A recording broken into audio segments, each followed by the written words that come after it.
I think it should be pretty obvious to most people that people who have power, any kind of authority, not just people high up in government, I'm talking teachers, pastors, ministers, um, anybody who holds some kind of domain or some sort of authority over especially younger people who don't have that power, they all have the ability to pervert that power.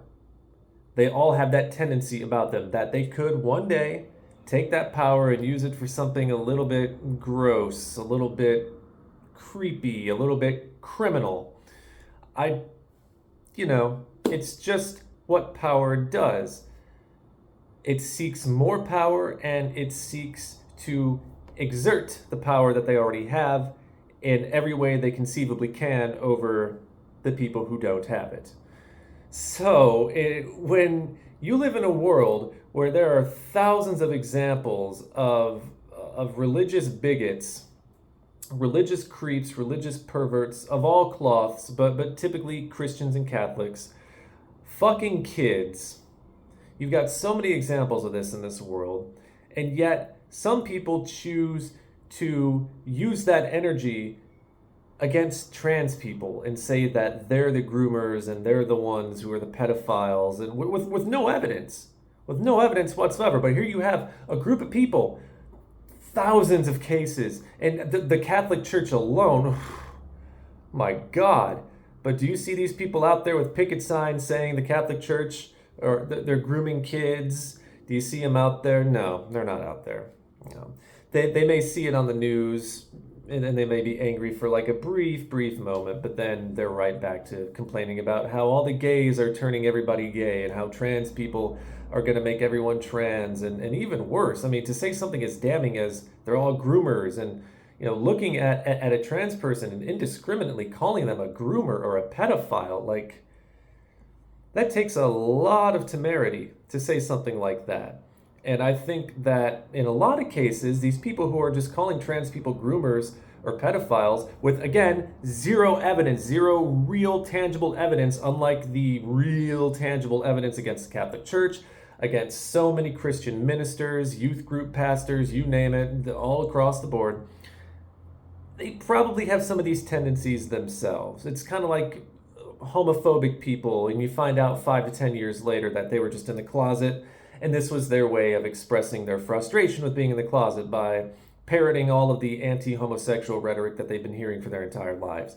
I think that these people who continually, and especially the ones who are the loudest and say it the most, who are continually saying that trans people are groomers and pedophiles, they need to be watched closer than those trans people.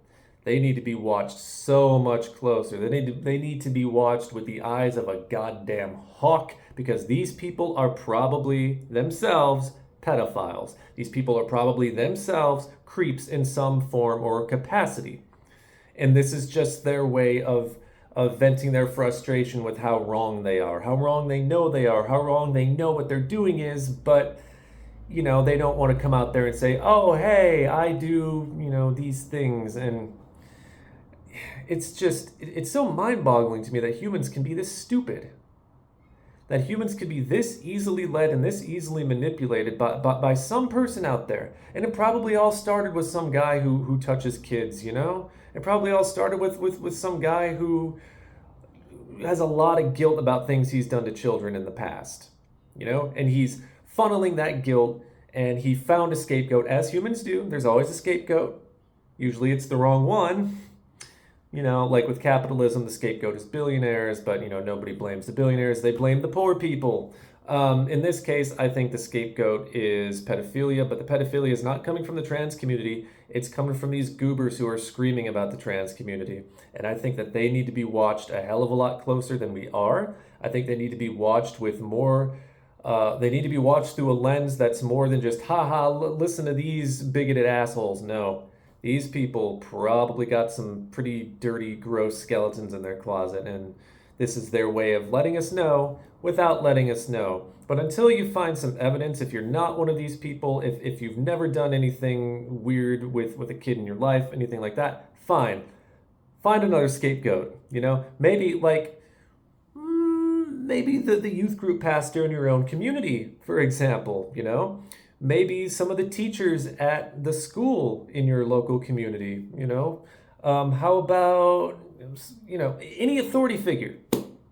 Any authority figure that holds any sort of power over children or watches children or whose job it is to supervise children, maybe those people could get some more scrutiny because there's a hell of a lot more evidence pointing towards them doing things like that than any trans person or any group of people within the LGBTQIA community. Get smarter and try to have a good day, folks.